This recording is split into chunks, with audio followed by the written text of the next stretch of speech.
Good evening, everyone. Welcome to the Balls Out podcast. This is Red Devils Roundup, and we're looking back on the last week of Manchester United news matches. Nothing much really happened this week, did it?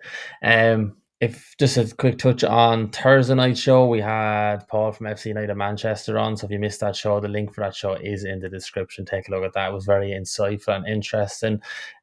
Mark, only one place to start, I think, this week at Manchester United. Talk us through that.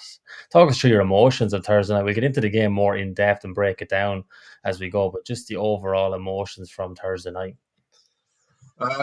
Probably came close to smashing the TV at one point, to dancing on the ceiling at the end.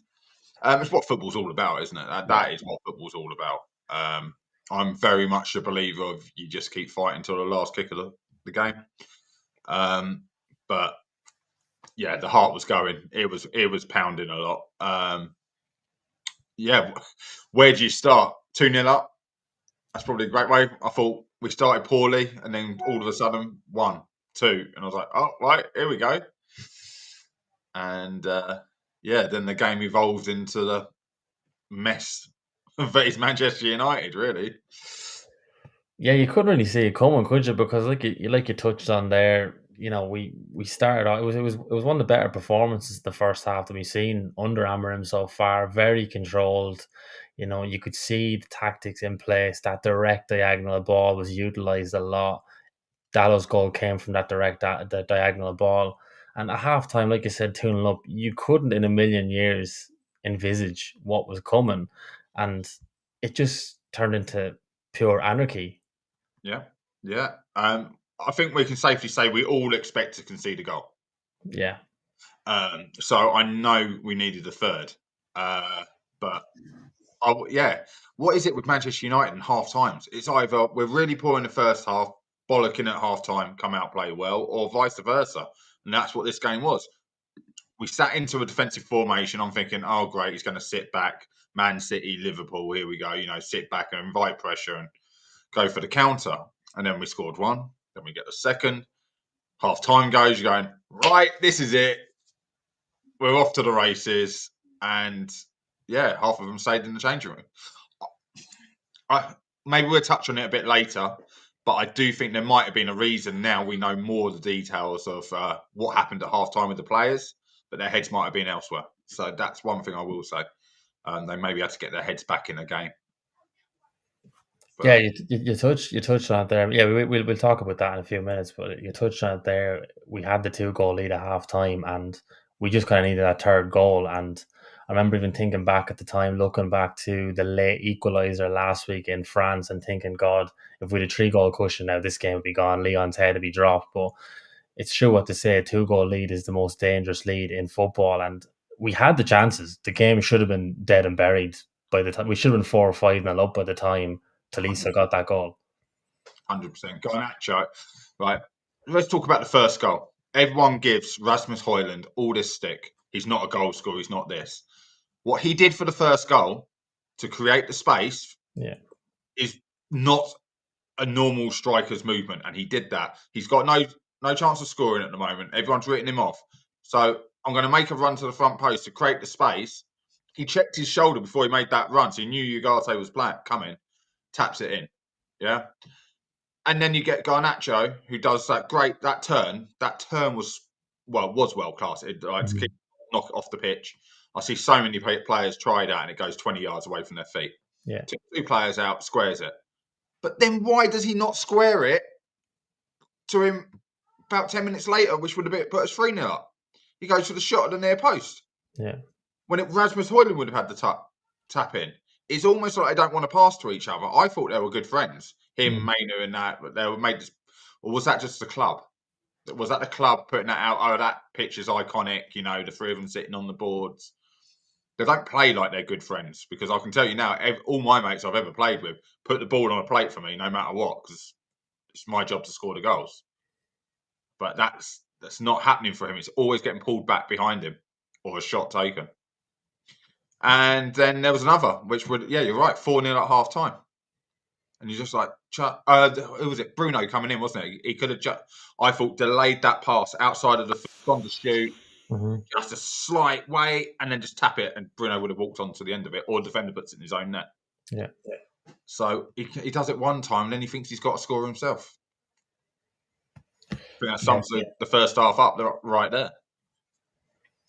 Yeah, and it's been a big criticism of Garnacho this season. Really, I think it's going to be the difference between him staying at the level he's at now and just being that failed prospect, or moving to the next level and adding those assists and key passes to his game, because he's getting into the right positions, as you said. It's just a case of just playing that unselfish 5 yard pass and adding his own stats up as well. I mean, I think it's the difference between players like Garnacho and you look at the likes of Salah at Liverpool. I mean, Salah can score goals, but he's not a selfish player either. He knows when to play the pass, and that's the difference between world class players. They know they're going to get their goals, they're going to have their moments, but you've got to be unselfish if you want to win team honors and not just individual honors.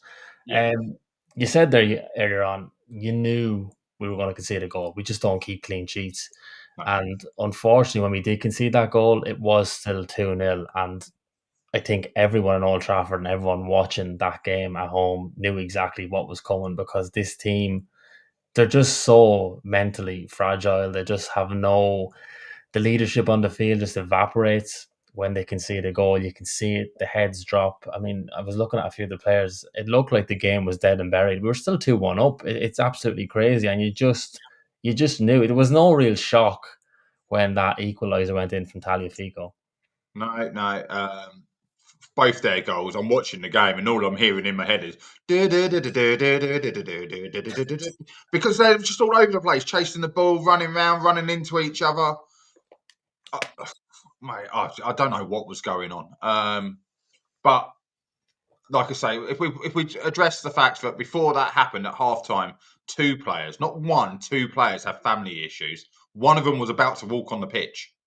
One of them was being warmed up to come on the pitch in Lindelof, and he's had to go. And then Mazrari, who we also probably would have brought on in front of Luke Shaw, had to go. And then this guy wearing Luke Shaw's shirt turned up, but he was obviously playing for the other team because all he did was keep tackling our own players. There was even one where we were about to pass, our Euro's about to pass it back to the keeper, and he comes in and tackles Euro and knocks it back to the keeper. So he was, I don't know where his head was, but he wasn't in the game. But that's a big thing. I think it's come out now for potentially at least one of them was a home robbery again, which is becoming more and more common. Yeah. Up in that area, Liverpool, Manchester. They confine themselves in a small area. They're not spread out, so it's probably quite easy to find out whose house is whose over a period of time. But if that happens to one player, I think it's okay. But if it happens to two, you're just going to be going, where's my wife? Where's my kids? You're going to start thinking. And that's sort of how, like you say, that's how they approached that game. Their heads weren't in it at all, right, in that second half until it went 2-2. And both goals were calamitous jokes, but then we conceded them all season. So maybe it wasn't down to that. The penalty, oh my God, the penalty was just like, you got him, I got him. No, we're both trying to trip him up. So, yeah. Yeah, it was baffling to get into that situation, really, because even though we had conceded the 2 goals, it was 2-2, it was heading to extra time, we still had an advantage because Talisa got sent off. We had the extra man going into extra time. You would have fancied us having the extra legs, but we actually looked like the team down to 10 men in the first half of extra time. And when Leon went 4-2 up, it just, I mean, like I'll touch on it later. Xerxes had a post up on Instagram. I'll talk more about it later on about fans leaving early. And I know I've seen a lot of fans who left early at 4-2, and you can't really blame them based on what you've seen from this club this season and the last few seasons. Because one, we don't score a lot of goals. So to think that this team was going to come up with 3 goals in the space of 6 or 7 minutes in extra time was almost unthinkable at that point. But somehow they mustered it. I mean, I've looked back at the last 6 or 7 minutes a few times now, and it was pure anarchy. But it was like watching Man United under Fergie. They just threw caution to the wind, and it was actually refreshing to see that. And all this control, and we saw Gary Neville talk about how the game is too controlled. It was just so refreshing to see all that tactics just go out the window, and like good old fashioned Manchester United, they were going to go down swinging. Yeah. I'd like to come back to the fans leaving early. I'd like to address that at the end because I don't. There's been a lot said about ticket prices and things like that. So I'll come back to the fans at the end of the show if that's okay. But Mhm. caution to the wind. Well, that's how football should be. Yeah. Or are we going to roll up and die, or are we going to go out fighting and die on the pitch? And I'll tell you what, if you can do that for 90 minutes, that's how you win leagues. That's how you win cups. Mhm. You don't give up. I've got a thing with whenever I coach and the under 18s and that, they look at me like I'm mad. But I'm like, every time you score, it's 0-0. 0-0. You have to go and win. Doesn't matter if you win the game 1-0 or 10-0, you get 3 points, right? Or you go through to the next round. But every time you score, if you go back to being 0-0, you know you need that one goal. You're not going to let your standards drop. But in your head, you've got to go 0-0, let's get the goal. And even if they score, right, 0-0, we go again. If we get one back, can we get another? And that's what it looked like, didn't it? But fire when Mainu scored. Mhm. My God, like the fire was just lit in Old Trafford. The devil might have risen from the ground because there was only one winner on that pitch. I know Mhm. you say it was 10 men coming extra time and that. And I thought it was a really harsh sending off because it It was was. not intentional. He must have barely skimmed his studs. Yes, he tripped him and everything like that, but there was no intent at all. And considering some of the other tackles, I thought he could have gone earlier. So maybe it was allotted up of, the ref. You see the ref pointing one there, one there, one there. So maybe that could have been it. But Yeah. it was one outcome. But for the 45 minutes, or well, how long was it? It was almost an hour, wasn't it, against 10 men? Mhm. And I thought we had 10 men. Yeah.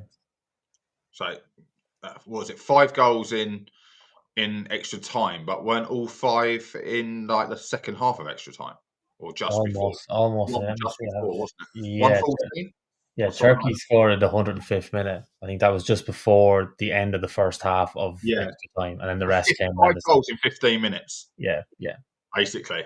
yeah. If anyone wants to predict that, they can do my lottery tickets and everything. So, um, but you're right. Caution to the wind. There was a lot. I saw on another channel breakdown of Maguire's movement up front. Well, they were saying like, oh, but look at this. This is great striker's movement from a centre back. Not in the middle. He's moved towards the back post to get a header and things. I'm like, yeah, but we don't cross the ball. When Rasmus is in there, we don't put him one-on-one in a crossing situation. Yeah. We've only done it when we're losing, and that's when Xerxes got his header in the last game. And that we're only throwing it in the box. If we can cross accurately like that, let's get the ball in. But Mhm. surprise, surprise, you took Bruno back into the 8, where he's better quarterbacking the ball around the pitch. You took Garnacho off, so there was people who were going to play passes into the box to create goals. You take away the people from the shooting position, they start passing. Mhm. We won that game because we passed the ball into the 18-yard box. True. So, yeah. The final goal, though, oh my God. House is asleep. Do you know what I mean? And I'm like, trying not to Yeah, go mental. Oh, I couldn't believe it. I wanted to go. I should have gone for a run. I should have done anything. Even talking about it now, that's what football's all about. Last second winners. Um, Although I do have to question our fan base, we have obviously been in a mass decline because when they think that's the greatest comeback in European history, yeah, yeah, you're obviously born after '99. yeah. That's all I'm Definitely. going to Yeah, say. It was a great comeback, and it is definitely the second best Man United comeback in European history. yeah. But I'll put winning the trophy, 2 goals in 2 minutes. That's the 100%. Yeah. that's the best. Yeah, yeah. Look, that emotive feeling. It was. I think it was all the more refreshing because of how bad the last few seasons have been, and we've just been at such a low. To get a moment like that is just pure euphoric, and I suppose look, it's great. We look back at now, and it'll look even better if we go on to win the trophy. But then you look at the other side of it, and you look at it after the emotions have calmed down, and we break it down a bit, and it's like, well, the only reason we were in that position in the first place was because, again, we lost control. I mean, like, we should have left Leon last week with a 2-0 win. We were 2-0 up at half time there. We should have that should have been a 4-0 aggregate lead. And then you just kind of see the game out. We've enough experience on that pitch. And that's looking at it from a practical point of view. Not to take away from the celebrations, all it was amazing. Like we'd be looking at the highlights for ages to come, and rightly so. But from a purely practical point of view and looking at it long term, it isn't sustainable. You talk about winning trophies there and winning the major trophies. You're not going to win the major trophies with that sort of lack of control. And this isn't even the Champions League. This is the Europa League. Did you not feel with?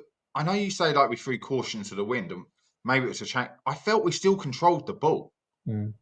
We got the ball back, and there was only one team winning it. But it's hard now because that 10 against 11, you can't be 100%. But there was more control. There was more. That's what I'm saying about passing the ball into the box, creating the chances.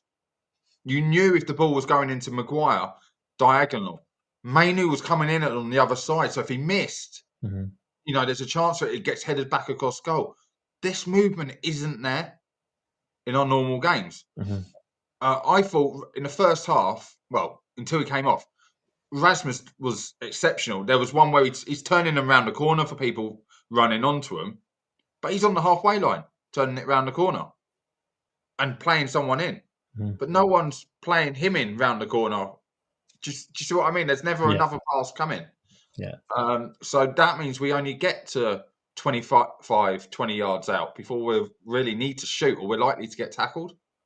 Whereas that caution to the wind, we had players running in behind. Mason Mount, I thought, was brilliant when he come on. Yeah.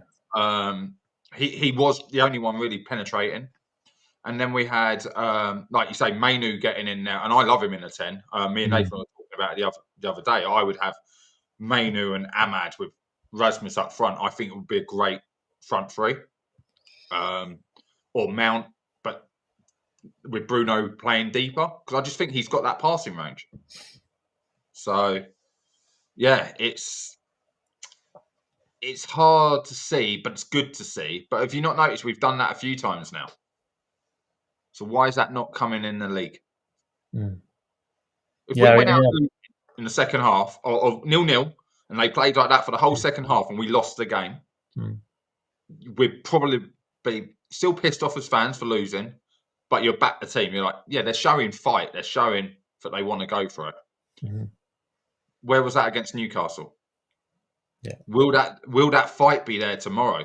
I know we'll come on to talking about the youngsters, but they will give it to you, but they will only give it to you for 10, 15 minutes if they're not backed by the more experienced players giving the same.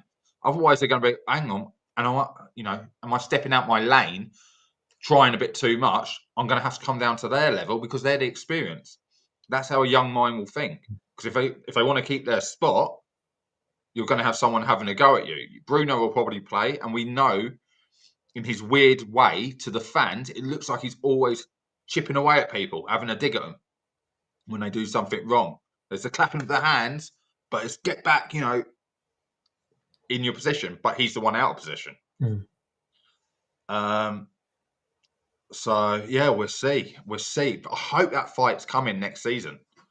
I really do. And some of these players are playing for their positions now for next season. What we got left? 8 games? 8 games, yeah. 10 if we go all the way to the final? Yeah. Something like that, yeah. Yeah, so if you're out of contract, I think Casemiro's playing it the right way. Been slated all season. Where he's not really put a foot wrong in the last month. So we'll see. Yeah, I think that's been a problem the last few years. I don't think anyone can question. There's definitely a performance in this team, and that's the frustrating thing. We know there's fight there. We know there's a spine there, and we know there's ability there. It's just purely the consistency. I mean, we've seen it with Ten Hag in his first year in charge when we've been blown away by Brighton and Brentford. Then we came out and we bet Liverpool, and no one had given us a chance. And we did that a few times that season. We've done it an odd time over the last few seasons under Ten Hag, less so under Amorim so far. But it's the more frustrating thing is because it's in these players, but it's like they can't be arsed. They can't be bothered doing it week in, week out. And like you said, no matter what team goes out tomorrow, it should be pumped after Thursday night, wanting to prove a point, wanting to show it. This isn't a one-off. This is the new Man United, but I have my doubts, and I have my doubts based on the track record of this team and this club over the last 12, 13 years since Ferguson left, because that consistency of fight, it just hasn't been there. And before we move on from Thursday night, I'm going to touch on that Instagram post from Joshua Zirkzee, and it feeds into your point about the fans then as well. I'm not too sure if you've seen it, but I have the quote here. He had a picture of Old Trafford, and it said, "To all the fans who left when we were down, have a listen to this." And look, I mean, I don't mind players getting caught up in the emotion or whatever that, but that point bothered me a little bit, purely from the point of view that what the fans have seen and witnessed over the last few years. It's not like under Fergie. You touched on it at the start of the show that you fight till the end, and rightly so. This is what this club has always been about. You fight until the final whistle.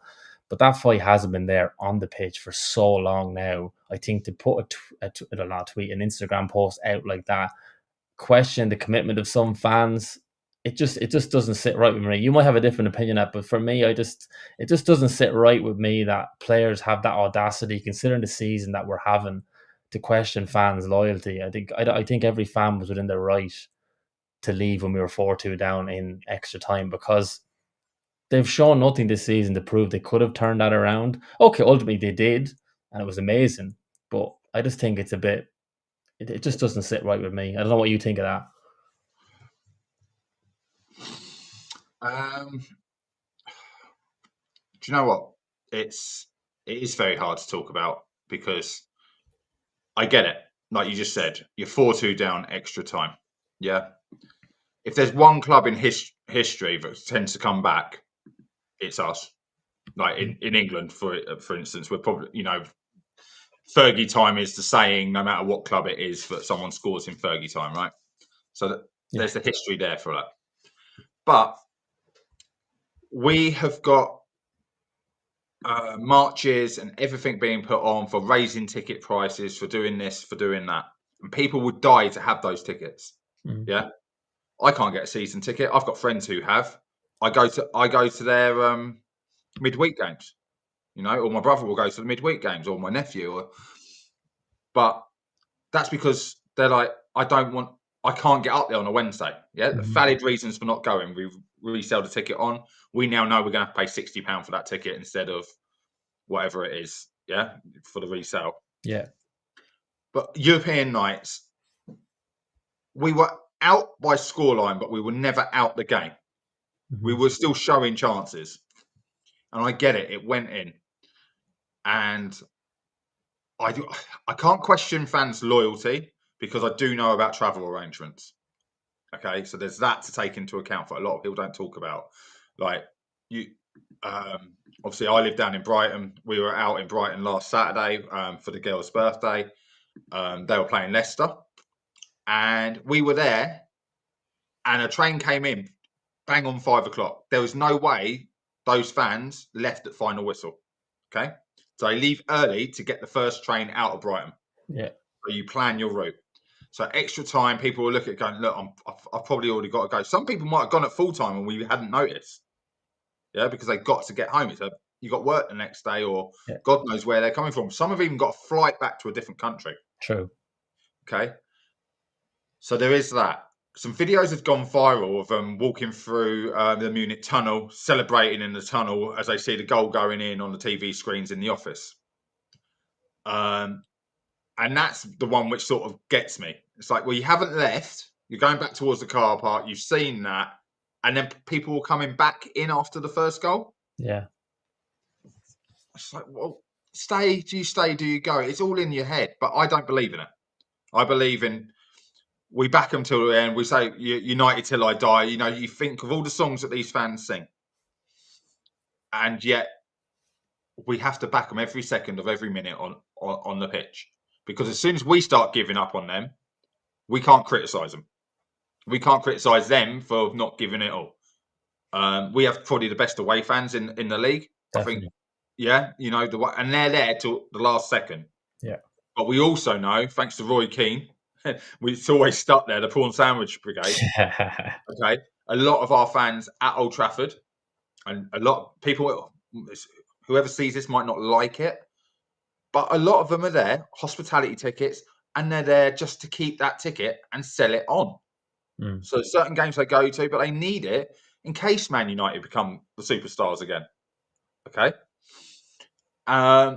So it's a real hard thing to talk about, but I don't believe you're supporting the team at that point. You're supporting the club because you got a season ticket and you're giving them money. Yeah. You're not supporting those 11 players on the pitch, who, okay, in this one game, busted a gut, but that's what you're asking them to do. Mm-hmm. So now go out and criticise them. I stayed there until nigh on bloody, by the time you get home, 12 o'clock, 1 o'clock, even if you're local, yeah? And I was screaming their name for them to score. Mm-hmm. And we blew that ball in the back of the net. But when you're leaving and then criticising the players for not giving them all, and you've given up on them, well, that goes viral, doesn't it? Mm-hmm. Every negative comment about Manchester United is seen 100 times a day around the world. Not the positive, the negatives. Mm-hmm. And I just think, as fans, we should stay there. Unless it's travel, and I get that, and the fans sitting around them will know this person leaves early every single game. Yeah. We could have a 100,000 seater stadium in a few years' time. I say could, but I think we all know it's a pipe dream. And people are going to be demanding them tickets. And those little kids might want to stay there and watch it. We all know about this kid that's gone viral now. The one who was in tears, and then 10 minutes later, he's probably going to have a heart attack at the age of like 8, 9, 10, whatever he was, from the emotion. And that's what football is. But if he'd left early with his dad, he wouldn't know what that felt like. Raw emotion right there, living it, because there is no feeling like it.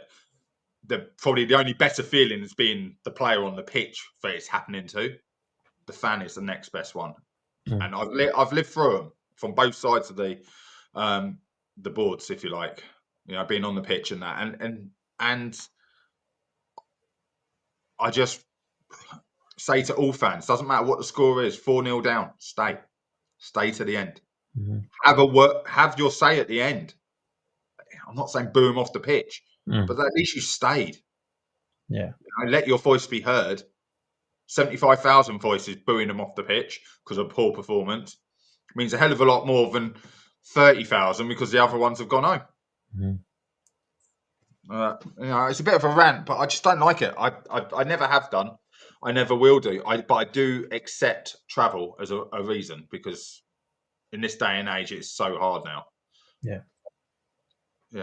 Yeah. No. In fairness, you make some valid points there, especially the travel one. It makes sense. I mean, I was over at the Brighton FA Cup semi-final 2 years ago with a group of Irish fans. And I was lucky enough; I was staying over in London, but a group of them had to leave before extra time started. They missed extra time and penalties because they had to go and get a flight home to I think it was Dublin. They were flying back at the time, but it 100% makes sense. Yeah, no, it does definitely 100%. We move on. We look ahead to tomorrow's game against Wolves. Just having a quick gander at Wolves. They're actually in good form. They've won 4 out of the last 5 games, picking up 13 points. I mean, Vitor Pereira has really made a difference. You look at our form, we've only won 1 of our last 5 games, and that was Thursday night's game in extra time, so that wasn't even in 90 minutes. So, what's your overall thinking for tomorrow? We look at team in a few minutes and that, but just overall expectation for tomorrow. I know he mentioned about the kids. As I said, we'll go through lineups, but just what's your overall feeling ahead of tomorrow's game? It's a really hard one. We're talking about mentality really tonight. In most things, behind everything we're saying, it's the player's mentality. Yeah. Now, when your manager comes out and says what he said, I might have to play the kids, give players a rest. Does that also give people a chance to take the foot off the gas?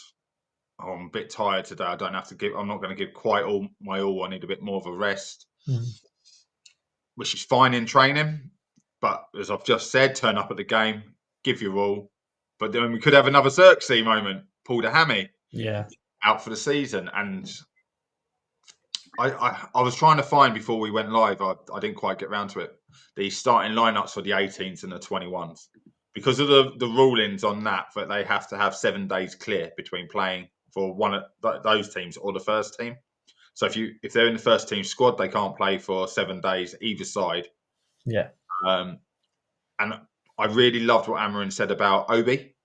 No, we want to win the FA Cup, Youth FA Cup. Mm-hmm. You know, I want him to win it. I want him to play in those matches and get that experience. And I've said this before. What they do at their own age group is the most important thing they can do right now. Mm-hmm. Because coming in, yeah, amazing feeling, scoring a goal, but United are still going to be in 15th, 14th, 13th. Where are we going to finish? Probably below top 10, no matter Yeah. what. Even if they came in now and we won every game like 92, we ain't going to finish anywhere respectable. Yeah. But they might miss out on trophies at their own age. Yeah. So let them stay there and do that. Amas has come under criticism from some of our fans for no apparent reason. People who obviously don't understand football. I think he's a great player. He's the Luke Shaw 2.0, you know, in build and everything. And you can probably see it's his idol, even wears his socks down low like Luke Shaw. Right? As long as he hasn't got all the pins and everything in his legs, we'll be all right. But there's a few. Everyone keeps calling for Kone to come in. He's not even on the radar. He's in the training, but we got midfield. We have got players. You know, Toby Collier, Mainu, Casemiro, Ugarte. Well, there's four that you can rotate through straight away and put Bruno and Ericsson there as well. So the chances of a central midfielder coming in is only going to be to bolster the bench as that backup, you know, the second backup to a midfielder. Mm-hmm. Defenders, Luke Shaw will probably start at left centre back, I think. De Ligt won't be rushed. I No, think I don't think so. he said something about him that he won't be much longer, but he's just not ready. Even Johnny Evans is back in training now. So players are coming back. Mm-hmm. But you got Lindelof and Mazraoui. As long as everything was all right, they come in. Yeah. I'm just trying to think who he would rotate out. Garnacho maybe for Mainu. Yeah. Nathan says here Bruno needs a rest.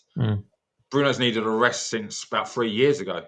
Yeah. He plays every single game. He's like a new Frank Lampard. Yeah. The only time he gets a rest is when he gets wrongly sent off the pitch. You got, so maybe that could happen. But do you wrap Rasmus up in cotton wool now? Only striker, because of what he said about Obi. I can't see him playing him. That's why I was trying to look. Did he play yesterday? And he can't play Europa League either, Obi. So if Hoyland gets injured, we've absolutely lost like this. Yeah, so if Hoyland gets injured, he can't. Yeah, exactly that. Onana, do we swap? Do we just rest him? He was certainly busy enough that night. I actually felt I've been quite critical of him, but I actually thought he'd done quite good. Mm-hmm. He'd done everything he needed to do. Couldn't really save either of the goals, let's be honest. So, yeah, do we play the youngsters? I don't think we need to because of the injuries coming back. But I do see that bench, you know, 16, 17, 18, 19, all along the bench. That's probably what I'm expecting. Mm-hmm. But Wolves, Cunha's going to have a point to prove if he wants that. If he wants that move, so let's see how deadly he is. If he starts misfiring in that game, maybe he's got the weak mentality there. Do you see what I mean? Like players who are desperate to come to a mid-table team. Mm-hmm. It's a bit of a weird one for me. But then again, he might be even smarter than I give him credit for. And if he says, I'll go Man United and other teams come in for him, do you see? Because, like, well, we can get him. If he's thinking of Man United, Jesus, we're this much higher. So they're coming for that. But Wolves could probably finish above us, can't they? They win all their games. Yeah, they're only 3 points behind us. We've a better goal difference. I think we're -7, they're -14, so they couldn't overtake us tomorrow even with a win. But well, that's unless they hammer us. But yeah, no, they could easily finish. Like they've gone from being in a tight relegation battle there now to they're basically safe now because of the form of the teams below them. But yeah, like you said about playing the kids, but like you, I don't see wholesale changes tomorrow because I don't think it's a case that you can just whip off a team of 11 season internationals and season players and just throwing kids in the Premier League game. I mean, I know at this point the league doesn't mean much, but you can't slam their conference and development. And you touched on it there.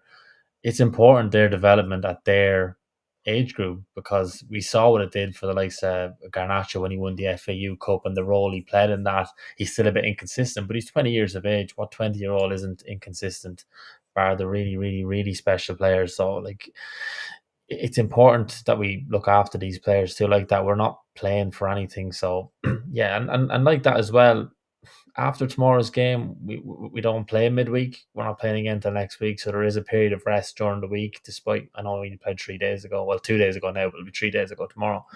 Like, yeah, I think we've got to be careful there. But look, I'll go through the starting 11 at the moment. I'll read out my one here. So I went with Onana in goals. I don't think he'll bring Bayern there back in. I think he'll stick with Onana in goals.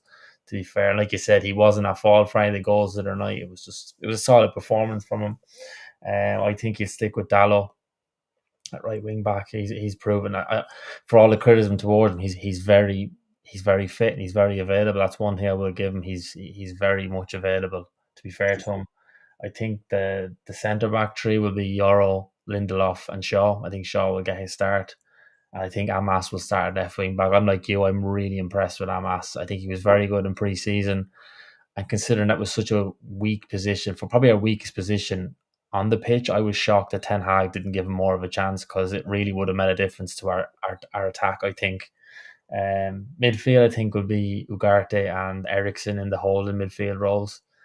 The tens, I had to think along about. I think Mount will start, but I think he'll start Bruno again. I agree with Nathan and I agree with you. I think he 100% needs a rest, and he should be rested tomorrow, and maybe he will be. But I just think he'll start him nonetheless, and I think Hoyland will lead the line. And if Hoyland doesn't start, I think he might start Mainu up in the nine position, which he's done before, and obviously he's well able to finish. I don't like it long term for his development. I'm like you. I want to see him in one of those 10 positions, but I wouldn't be at all surprised to see Manu starting up top tomorrow. But yeah, that'd be my 11. I'm not too sure would yours be much different. Shaw is the only one I'm unsure. Sure, I'm unsure of, but I thought he was appalling when he came on the pitch. Like, talk about being out of the game for so long. You know, he's had many chances to come back, but he's experienced enough. The stuff he was doing was amateur sort of. Do you know what I mean? Not talking to a player, even using his body language. Arm out. I've got this. You know, sit, go away. All those. He's colliding with players 3 or 4 times on the pitch, and they all speak English. It wasn't like it was one of a young foreign player where maybe the English isn't their first language. Yeah, it was comical. It was, like I say, that theme tune is just constantly in my head when I think about those moments. I would, like I say, Mazraoui, Euro. You've got people who can go out on that left side. I like Euro more as the right-sided centre back. So we'll see.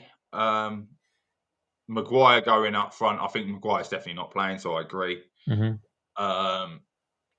I can see Mainu, like you just said, Mainu in a false 9 with Obi maybe coming off the bench second half or even at half time.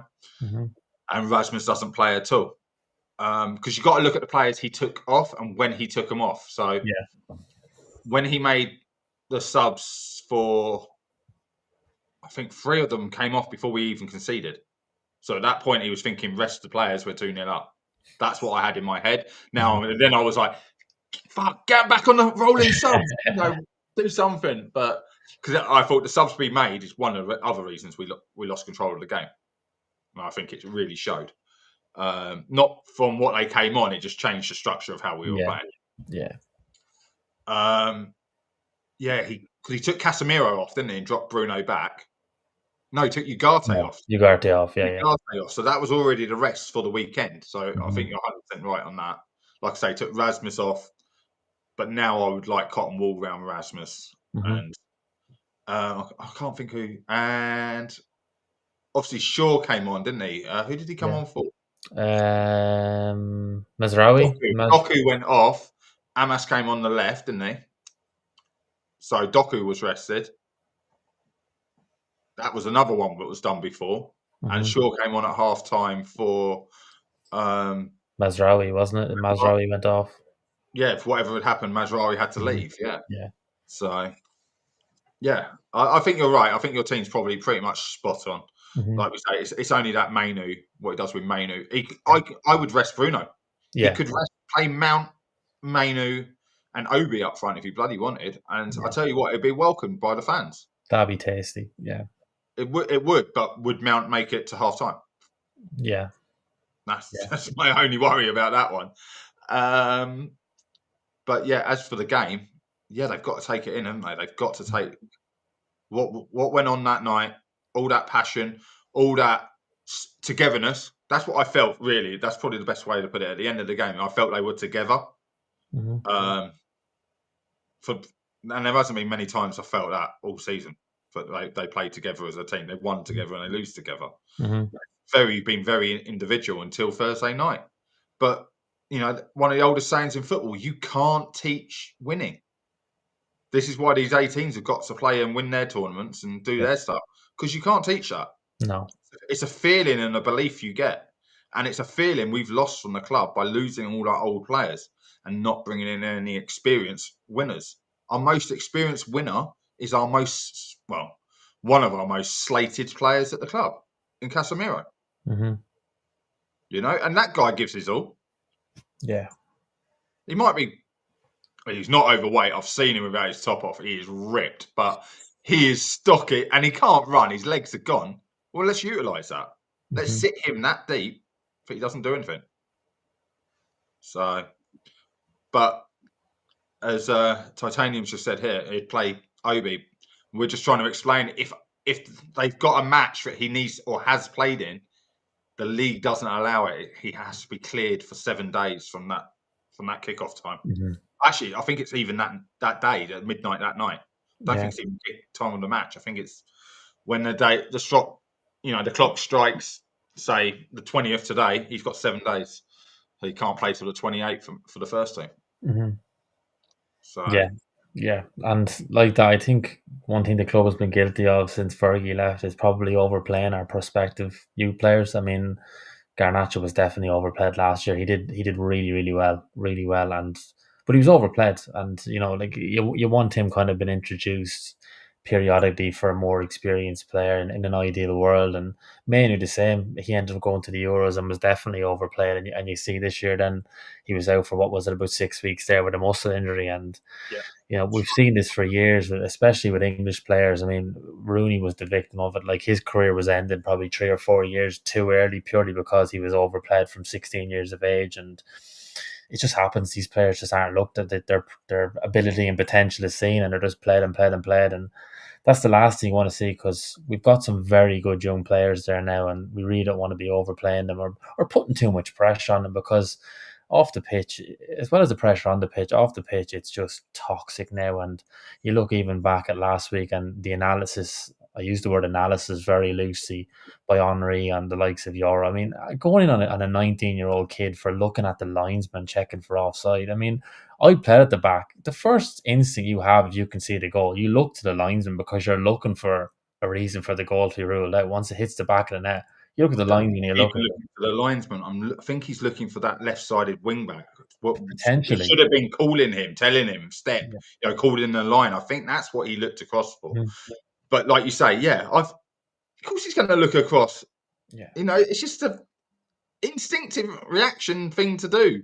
Yeah. Like, oh shit.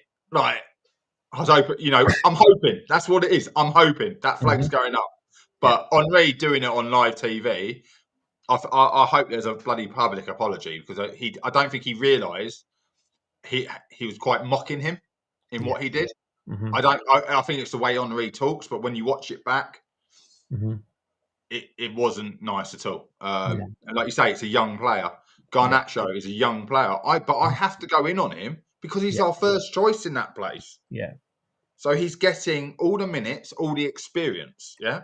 Yeah. I, he was brought in the team to be the backup to Rashford Mhm. or the backup to Anthony. Because at the end of the day, we bought Anthony in. You buy a first team starting player, right? You don't buy a backup player, you buy starting players. When you buy a transfer, they normally come into your starting 11. So on paper, when we signed him, Garnacho was not meant to be playing all this amount of No. time. No. And now he's had 3 years of constantly playing, Mm-hmm.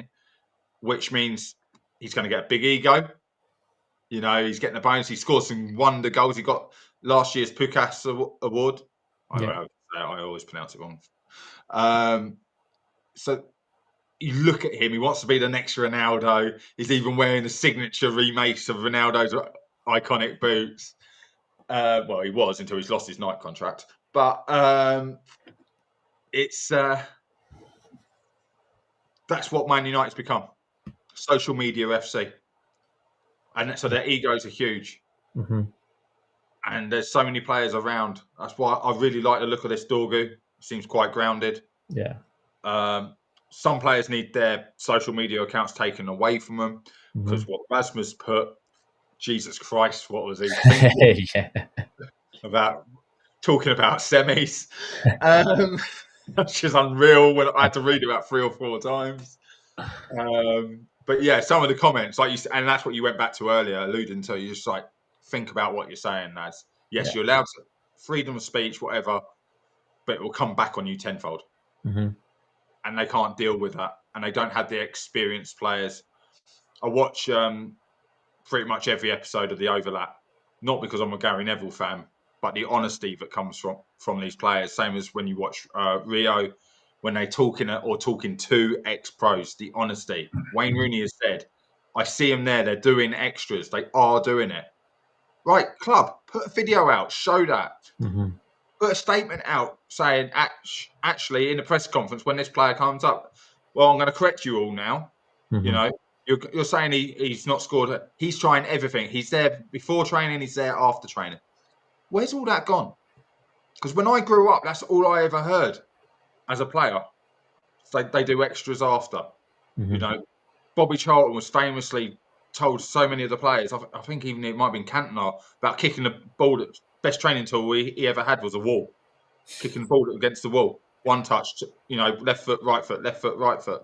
I heard that as a kid, and therefore I started doing it. Yeah. All these kids here is negativity through social media posts. Mm-hmm.